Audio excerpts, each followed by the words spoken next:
If you are that type for whom the weekend means hitting the malls, why not consider shopping local? ST Life digs deep into the history, of local fashion brands like Love Bonito and Star Theory to find out how they got to where they are today. Local brands once drew disdain here, but they are now seeing steady growth at home and abroad, currying favour with local shoppers. ST journalist Amanda Chai spoke to 5 local brands to understand their journey through the industry.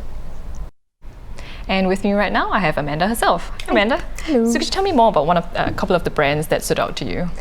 I think one that definitely stood out was Beyond the Vines, so a women's wear label. Actually, they were an online-only store that started in 2015, but since then they've already expanded to have more than 10 physical stores across 5 countries. Yeah, so that was pretty fast. And also, they just opened their first flagship store in Funan. With their own design studio where they design everything locally. And then I guess some people might say that it's quite hasty to expand so quickly, but one thing that co-founder Rebecca said that really stood out to me was she stressed how crucial it was that they establish a strong foundation and a strong brand presence in Singapore first, and how they're very grateful for all the support, and without that they wouldn't have gotten the attention overseas.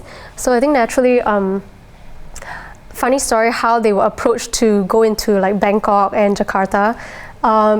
The daughters of these 2 retail giants in Bangkok and Jakarta were fans of the brand, so they'd already taken note of Beyond the Vines. They were customers, and then they reached out to them to ask hey, can we bring you guys over? And yeah, so that's how they ended up being stocked there. It's quite interesting. It's amazing. Yeah. So actually, local brands, right? Currently you're saying that they're fans from all over the world, or at least in the region, right? But actually, local brands haven't had the same sort of reputation that they share now, right? What's your personal take on this? I mean, when I personally first started shopping was maybe early to mid 2000s, when the internet market was still kind of just slowly creeping up. But I think at that time it was mainly blog shops, dominating the market. And your only options that were accessible to someone who didn't want to spend $200 on a Singaporean brand, Singaporean designer, your only options were these blog shops or the very auntie stores and heartland malls. So yeah, it wasn't a lot of options.